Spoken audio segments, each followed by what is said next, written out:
When I was an undergrad, I went to Antioch College in Yellow Springs, Ohio. And I remember coming home and, having dinner with my family and grandmother and parents and my sisters at the dining room table. And so I made an announcement. I'm a Marxist. And my grandmother said the more education they get, the dumber they get. But anyway, when I'm training in psychiatry and looking for the answer to be an effective psychiatrist with black people,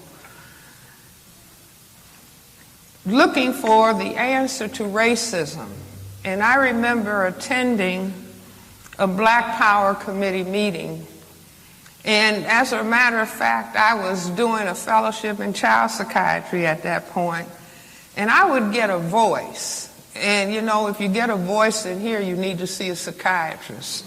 If you get a voice in here, I think that's God talking to you.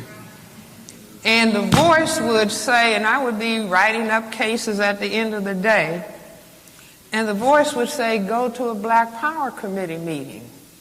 Dr. Frances Cress-Welsing, psychiatrist and author of the ISIS Papers, The Keys to Colors, offered a profile analysis of racism as a systematic structure designed to oppress black Americans.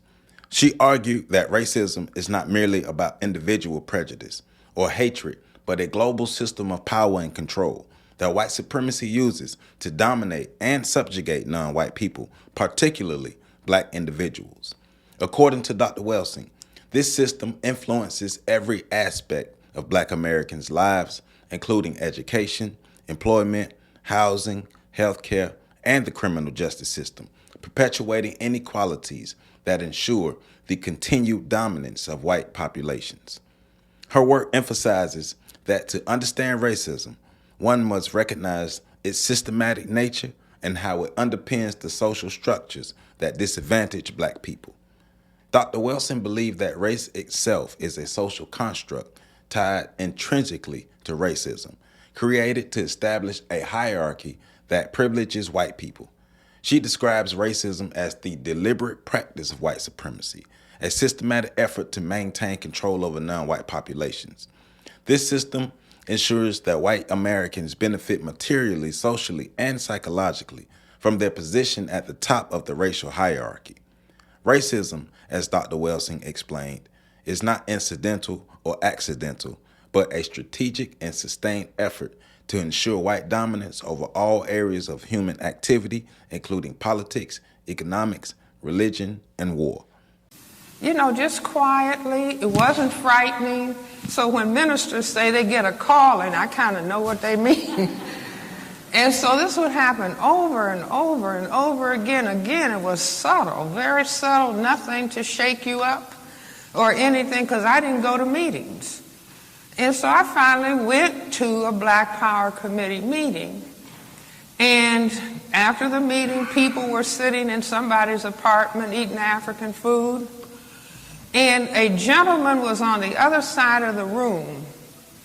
And I heard this man say, mind you, I'm looking for further answers to racism. And I hear this gentleman over there in the other corner saying racism is a system. And it's like my mind, I'm looking for, they say when the student is ready, the teacher appears. And so I started talking to this person. The gentleman's name was Neely Fuller Jr. He wasn't a college professor. He was a guard at the Bureau of Engraving in the District of Columbia, where they print the money. And this man had started writing about racism in the mid-1950s when he was in the Korean War. And he said he was seated on his station was on a radar site up in the mountains in Japan. And he started thinking about racism and thinking about what was going on in this country, in this part of the world. And he said that the language of segregation and desegregation didn't make much sense on that mountaintop. And he started thinking that racism is a system. Now I want to repeat after me. Racism is a system. Now I consider this gentleman one of the most profound thinkers of any color in the 20th century. Remember, we started the 20th century with our great sociologist, historian, Dr. W.E.B. Du Bois. And Dr. Du Bois told us in his book, Souls of Black Folks, in 1903, that the problem of the 20th century is the question of the color line between the lighter and darker races of mankind. And then mid-century, Neely Fuller Jr. came along with his book, and I hope that everybody will get his book who doesn't have a copy. His phone number is 202-484-5461.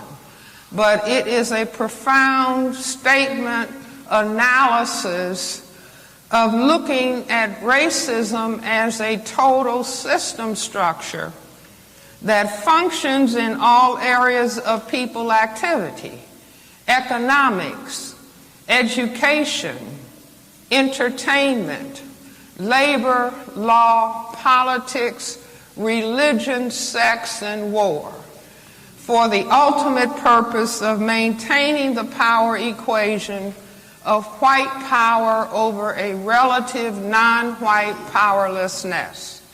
So being a psychiatrist, and at that point, that's the mid-1970s, late 1960s, we would sit up in my apartment, and that was when you're at an age you can sit up and debate till 3 and 4 o'clock in the morning and get up and go to work. That's not the case today. But I would listen to the discussion of Mr. Fuller. We had another colleague, Dr. Carl Hutchinson. He's deceased, Chicago physician. He was training in orthopedic surgery. And Mr. Fuller had a beautifully hand-printed, might have had 1,800 pages of beautifully handwritten notes, documentation of his ideas that he carried around in his suitcase. Dr. Carl Hutchinson said, "I will type this manuscript in between surgical cases." And so he took the handwritten manuscript and typed it, and I spent the next 17 years saying, this has got to be printed, so, got to be published. And so by 1984, it was published. A cornerstone of Dr. Welsing's theories is her assertion that white supremacy is driven by a deep-seated fear of genetic annihilation. She persisted that because white skin is a recessive genetic trait, white people feel threatened by the potential for their genetic traits to be diluted through interracial reproduction. This fear, she argued, underlines the perpetuation of racism and the lengths to which white supremacist systems go to control and suppress non-white populations. Dr. Welsing believed that this fear is subconscious but manifests in deliberate efforts to marginalize and oppress black people who possess dominant genetic traits capable of producing darker-skinned offspring. Dr. Welsing further linked this fear of genetic annihilation to control and social practices that dehumanize black people and reinforce white superiority. She identified how media, education, and religion perpetuate stereotypes and ideologies that justify the mistreatment and subjugation of black individuals. For example, she pointed out how the vilification of black men serves to diminish their social role and reduce the likelihood of interracial unions that could challenge the white genetic line. These practices, she argued, are merely coincidental but are central to maintaining white supremacy. In conclusion, Dr. Frances Cress-Welsing's work provides a critical framework for understanding racism as a global system rooted in the preservation of white supremacy. She illuminated how racism dominates every aspect of black Americans' lives, systematically perpetuating inequality while benefiting white populations materially and psychologically. Her theories on the fear of genetic annihilation offer a lens to examine the underlying motivations for white supremacist behavior and its global implications. Dr. Welsing's insights continue to inspire critical discussions on dismantling systematic racism and achieving genuine racial equality.